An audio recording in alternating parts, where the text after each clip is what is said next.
এই দুনিয়ার পুরো জীবনটা এটা হচ্ছে লালসাময় একটা জীবন, লোভ, মরিচিকা, মায়াজাল। এই মায়াজালে আমরা আটকে আছি, ফলে মৃত্যুর কথা আমরা ভুলে গিয়েছি। পাগলের মতো ছুটছি, আরো টাকা লাগবে, আরো খ্যাতি লাগবে, আরো যশ লাগবে, আরো দাপট লাগবে। আমার এত টাকা দিয়ে কি হবে, এত সম্পদ দিয়ে কি হবে, এত ব্যস্ততা দিয়ে কি হবে তোমার? স্টপ, থামুন, অনেক হয়েছে। আম্মা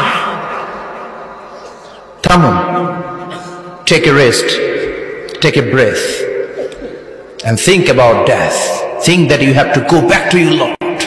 একটু বসেন না, একটু ভাবেন যে আমাকে চলে যেতে হবে, চলে যেতে হবে। এই কোলাহল, এই ব্যস্ততা, এগুলো থাকবে, থাকবো না আমি।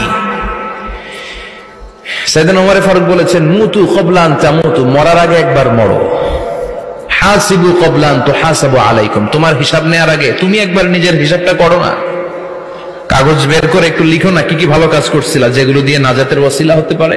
1 2 3, আর কি কি আকাম কুকাম করছো দেখো না, লিখে দেখো তোমার অবস্থাটা কি। মরার আগে একবার মরো।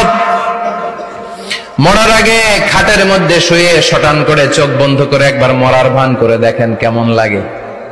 চোখটা বন্ধ করেন আর ভাবেন আপনি নাই, কি কি হতে পারে ভাবেন।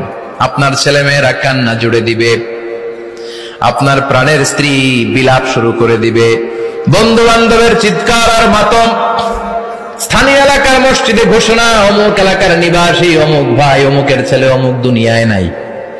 সব আত্মীয়রা চলে আসবে, ফেসবুকে স্ট্যাটাস দেয়া হবে, সবাই সবাইকে জানাবে বিকাল 4টায় অমুক হাই স্কুল ময়দানে আপনার জানাজা।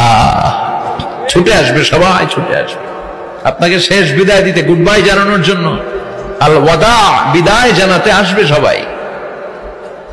4 তাকবীর দিয়ে আপনার জানাজা হবে, অশ্রুসিক্ত জানাজায় আপনার বিদায় হবে। কাঠের খাটিয়ার মধ্যে করে কাঁধে তুলে আপনার কবরে নেওয়া হবে, আগে থেকে খুঁড়ে রাখা কবরটার মধ্যে আপনারে বিছিয়ে দেয়া হবে, বাঁশের কচি দিয়ে তার উপরে মাটির চাপা দিয়ে সব চলে যাবে।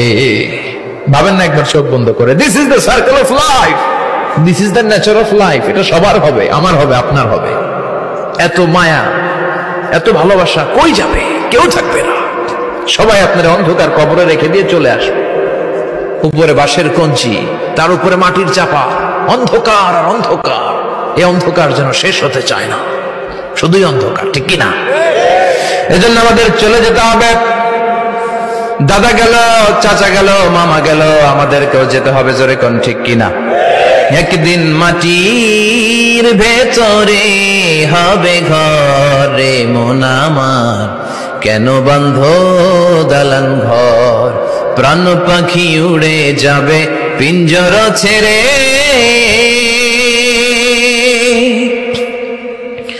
ধরা ধামে সবই রবে তুমি যাবে চলে, বন্ধু বান্ধব যত, মাতা পিতা যারা সুত, সবই হবে তোমার পরে, মন আমার কেন বন্ধ দালান ঘর, একদিন মাটির ভেতরে হবে ঘরে মন আমার, কেন বন্ধ দালান ঘর, ঠিক কিনা? সব পরে থাকবে, চলে যেতে হবে আমাদেরকে। এজন্য আখিরাতের কথা যেন আমাদের স্মরণ হয়। বিশ্বনবী বলতেন, নাহাইতুকুম আন জিয়ারাতিল কুবুর, আমি তোমাদেরকে কবর জিয়ারত করতে আগে নিষেধ করতাম, কিন্তু এখন নিষেধাজ্ঞা প্রত্যাহার করে নিলাম। এখন সব সময় তোমরা কবরের সামনে যাবা আর জিয়ারত করবা। কবরস্থানে জানতো বড়ুয়া কৃষ্ণপুরের এই গ্রামের কবরস্থান আছে কোন দিকে? পূর্ব দিকে আছে, গোখরার জলের ওদিকে। জান আপনারা? একটু যাবেন, একটু গেলে আখিরাতের কথাটা স্মরণ হবে। ওখানে ছোট শিশুরা শুয়ে আছে, কিশোর যুবকরা আছে, আপনার মতো তাগড়া যুবক, মুরব্বীরা আছে। এরা এই এলাকায় থাকতো, এরা আকাশ থেকে নেমে আসে না, এই এলাকার সন্তান আজ নাই। একটা সার্টেন পিরিয়ড শেষে আপনিও থাকবেন না। This is the nature of life, this is the circle of life. ছোট্ট শিশু হয়ে এসেছিলেন, শৈশব, কৈশোর, যৌবন, প্রৌঢ়ত্ব। আগে ছিলেন সিঙ্গেল, বিয়ে করে হয়ে গেলেন ডবল। এরপরে আল্লাহ আপনাকে একটা মেয়ে দিল, এরপরে মেয়েকে বিয়ে দিয়ে শ্বশুর হলেন, এরপরে ওই মেয়ের ঘরে সন্তান হতে নানা হলেন। আর কতদিন? অনেক দিন হলো তো, অনেক লম্বা সময় পেয়েছেন আপনি। থিঙ্ক অ্যাবাউট ডেথ, এবার যাওয়ার কথা ভাবেন, আখিরাতের সামানের কথা ভাবেন, ফিরে যেতে হবে। কি শক্তিশালী যুবক, বার্ধক্য চলে আসলে লাঠি ছাড়া চলতে পারে না। কুচকুচে কালো দাড়ি সাদা হয়ে যায়, দাড়ির শুভ্রতা, বয়সের ভার, রং ধরা যৌবন জং ধরে শেষ, ঠিক কিনা? This is the circle of life.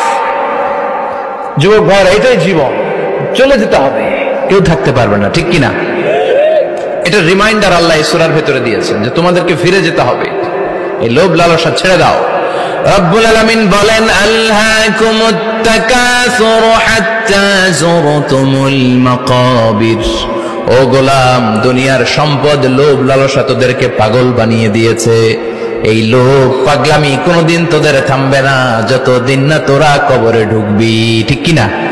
কার কথা? আল্লাহ বললেন, দুনিয়ার সম্পদ আর লোভ আর মোহে তোমরা গাফেল হয়ে গিয়েছো।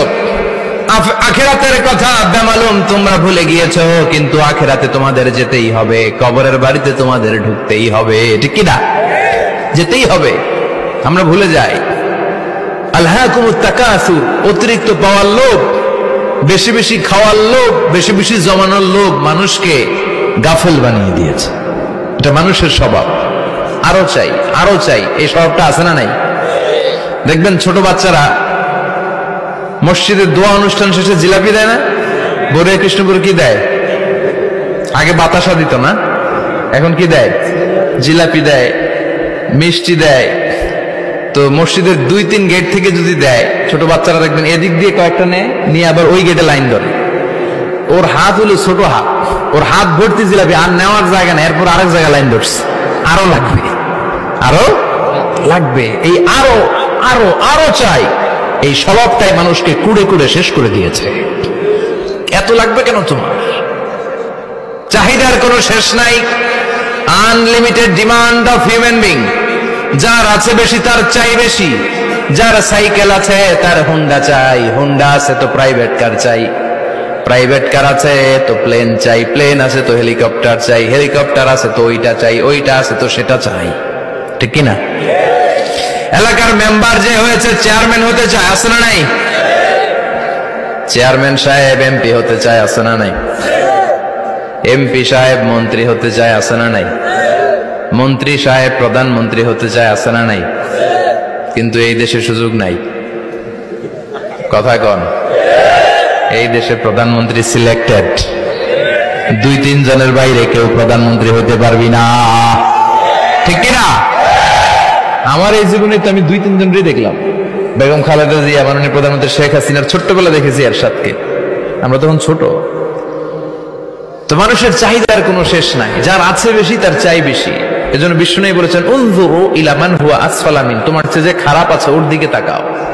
ওয়ালা তানজুর মান হুয়া আ'লা মিন, তোমার চেয়ে যে ভালো আছে ওর দিকে তাকায়ও না, তোমার চেয়ে যে খারাপ অবস্থানে আছে ওর দিকে তাকাও। অনেকে নিজের অবস্থান নিয়ে সুখী না, এরকম আছে না নাই? আল্লাহ আমার এটা দিল না রে, ওইটা দিল না রে, পাইলাম না রে, কিচ্ছু হয় না, কি করবো জীবন, হতাশ। আসলে আছে কিন্তু অনেক, কিন্তু শুকরিয়া নাই, ডাকাত, ঠিক কিনা? নিজের অবস্থান নিয়ে সুখী না, কিন্তু অনেক লোক আছে তারা আপনার অবস্থানে পৌঁছতে চায়। তাদের দিকে তাকিয়ে দেখেন, আপনি যে অবস্থানে আছেন এই অবস্থানে পৌঁছাটা অনেকের কাছে স্বপ্ন। তারা প্রতিনিয়ত সংগ্রাম আর স্ট্রাগল করে যাচ্ছে আপনার অবস্থানে পৌঁছতে, আর আপনি এটা নিয়ে সন্তুষ্ট না। শেখ সাদির নাম শুনেছেন? বালাগাল উলা কাশাফাদ দুজা, এই কবিতাটার রচয়িতা, ইরানের বিখ্যাত এক কবি। উনি একবার আর্থিক সমস্যার মধ্যে দিয়ে সময় কাটাচ্ছেন, টাকা নাই, পয়সা নাই, পায়ে দেওয়ার মতো জুতা নাই। উনি খুব দুঃখ পেলেন, হায় রে, আমি ইরানের এত বড় কবি, আমার পায়ে দেওয়ার মতো জুতা নাই। দুঃখ ভরা মন নিয়ে রাস্তায় হাঁটতে বেরোলেন। হাঁটতে হাঁটতে হঠাৎ দেখলেন একটা লোক শুয়ে শুয়ে কাঁদছে, ওই লোকটার 2টা পাই নাই,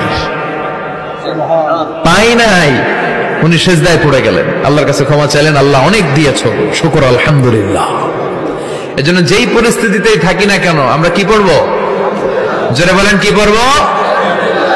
এজন্য আল কানাতু মিনাল ইসলাম, অল্পে তুষ্ট থাকার নাম হলো ইসলাম। সম্পদ লাগবে কিন্তু সম্পদের পাহাড় লাগবে না, ঠিক কিনা? অল্প খান, অল্প পড়েন, অল্প জামান, অল্পের ভেতরে বরকত ঢুকায়া দিছে কে? দেখবেন যাদের সম্পদ অল্প তারা সুখী বেশি, জরিপে এটা দেখা গিয়েছে, অনেক সার্ভেতে এটা এসেছে।